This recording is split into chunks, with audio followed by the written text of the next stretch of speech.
কঠোৰ শাসনৰ বিৰোধী মই কি কৰিব পাৰো অক্ৰূৰ? বৃদ্ধ পিতৃৰ এটো পিছকুলোৰে নিষ্ঠুৰ পুত্ৰৰ হৃদয় গলাব পাৰিবনে অক্ৰূৰ? সকলো কথা ভালদৰে ভাবি চাওক নহয়।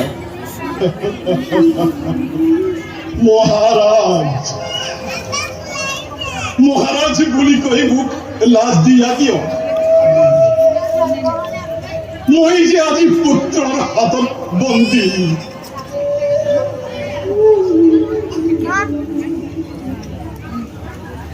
মোৰ পৰাটো সি কেতিয়াবাই ৰাজদণ্ড কাঢ়ি লৈ গ'ল। নহলে অক্ৰূৰ, মই আজি মথুৰাৰ ৰজা হৈ থকা হলে মথুৰাৰ প্ৰজাসকলৰ জানো চকুৰ পানীৰে ধাৰ বব পাৰিলেহেঁতেন।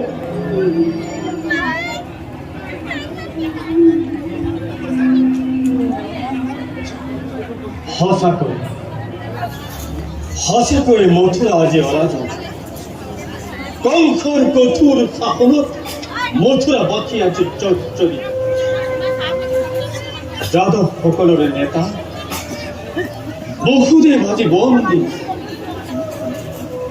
প্ৰজাসকলৰ সকলো ন্যায্য অধিকাৰে ভৰিৰে মোহাৰি তুষমুৎকাৰী ৰাজ কৰ্মচাৰীসকলৰে স্বেচ্ছাচাৰিতাকে সকলো প্ৰকাৰে প্ৰশ্ৰয় দি কংসই আজি কাৰ বলেৰে ৰাজ্য শাসন কৰিছে। ন্যায় বিচাৰ পাবলৈ বুলি প্ৰজাসকলে ৰজাৰ আগত গৈ অভিযোগ কৰিলে নিজে সৰ্বশান্ত সৰ্বহাৰা হৈ চকু পানী টুকি উলটি আহিব লাগে। ইয়াৰ প্ৰতিক্ৰিয়া কোনে মহাৰাজ? সকলো মথুৰাবাসীৰ প্ৰজাৰ হৈ মই আপোনাকে কাতুৰবাদ হৈ মিনতি কৰিছো। আপুনি এবাৰ কংসক শেষ অনুৰোধ কৰি চাওক। একো লাভ নাই অক্ৰূৰ, একো লাভ নাই, একো লাভ নাই।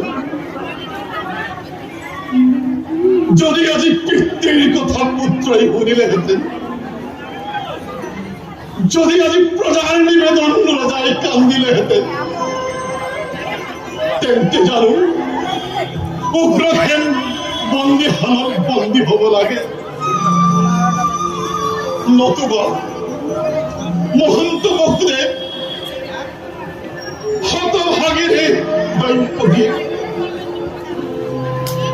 ছয় সন্তানে জানো অজানিতে যবৰ আলহী হব লাগে।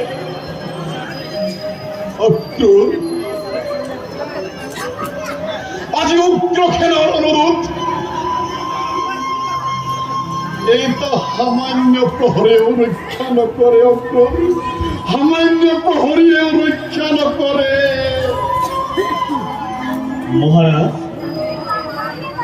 মহারাজ কারিমার সামাজিকতা জানিব পারছো। ভগবান নারায়ণ হেনো আমার যদুবংশতে জন্মগ্রহণ করিব। আর লগে লগে মনত পড়ছে সেই ভীষণ দৈববাণীর কথা।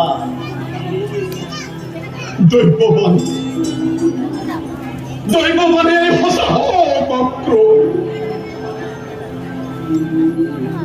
দৈববাণী সঁচা হোক। মোৰ এজন পুত্ৰৰ কল্যাণত,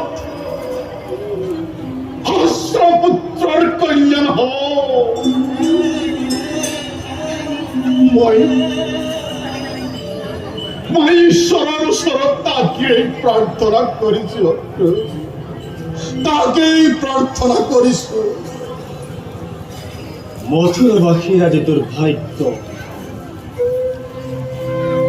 বিনা কাৰণত আপনাৰ দৰে পুত্ৰ বৎসল মৰমিয়াৰ নৃপতিৰ শাসনেৰ পৰা বঞ্চিত হব লগা হয়েছে। মহাৰাজ, পুনৰ আপোনাৰ শাসনৰ তলত থাকিব পাৰিলে মথুৰাবাসীয়ে ৰাম ৰাজ্য পাবলৈকো হেঁপাহ নকৰে মহাৰাজ, ৰাম ৰাজ্য পাবলৈকো হেঁপাহ নকৰে।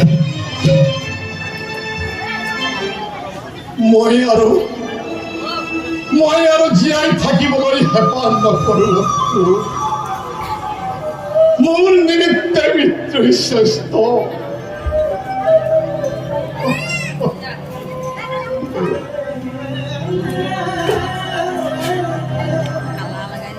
প্ৰজাপালক ৰজা মই,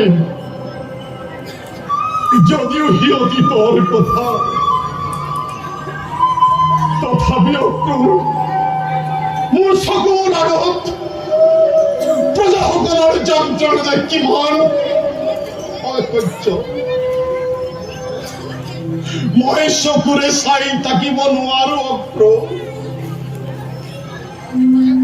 পিতৃৰ আগত পুত্ৰৰ যন্ত্ৰণা, ৰজাৰ আগত প্ৰজাৰ আৰ্তনাদ কিমান কৰুণ, কিমান মৰ্মবেদী হব পাৰে তাক মই আজি ভালদৰে উপলব্ধি কৰিছো, ভালদৰে উপলব্ধি কৰিছো।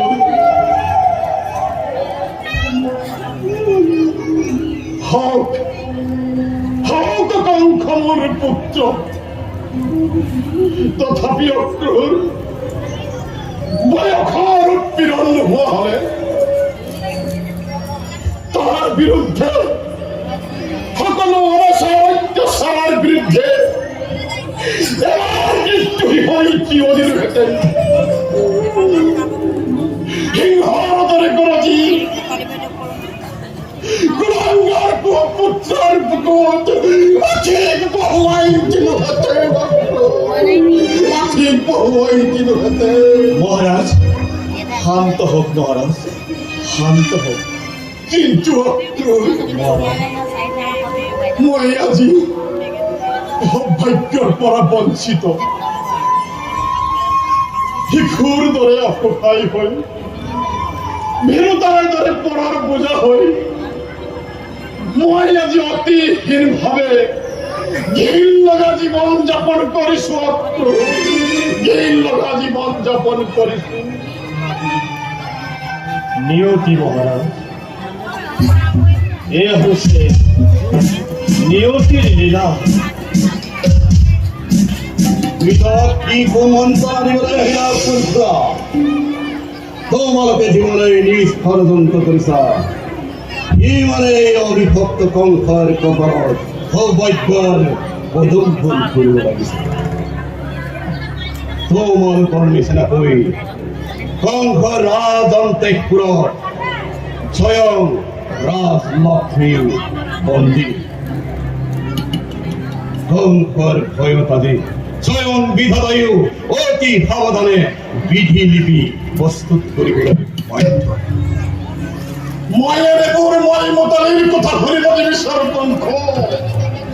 মোক অলপ শান্তিৰে থাকিবলৈ দে। তোমাৰ ইচ্ছা মতে কাম নহব পিতা, মোৰ ইচ্ছা মতেহে কাম হব। তুমি শুনিবলৈ ইচ্ছা নকৰিলেও মই তোমাক শুনাবই লাগিব। শুনা পিতা, দৈৱকীৰ 6 সন্তানক এটা এটাকৈ জীৱনৰে জমৰ আলহী কৰিলো।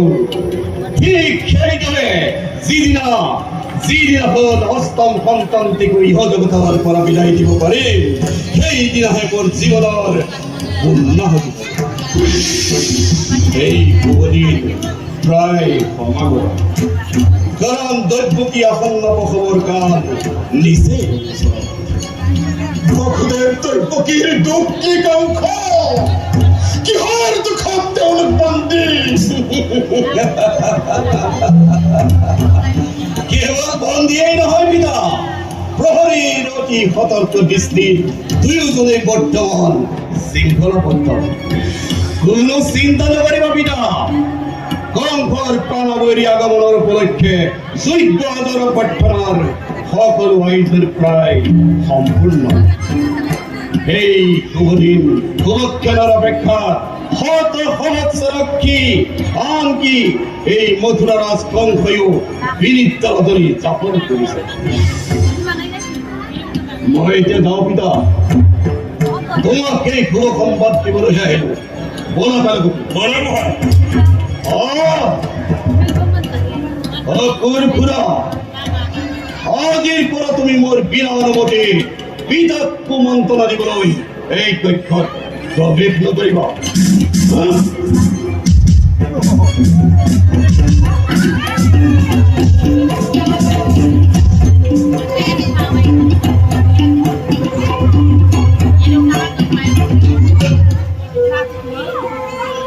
অক্রূর মহারাজ অক্রূর মহারাজ মথুরার ভবিষ্যৎ পোহরে অন্ধকার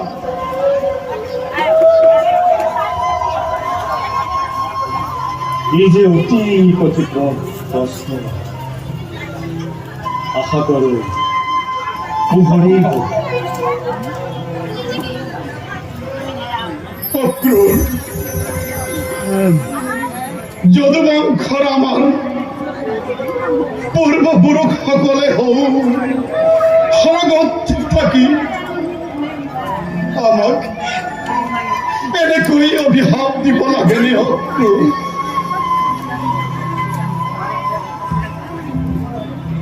মই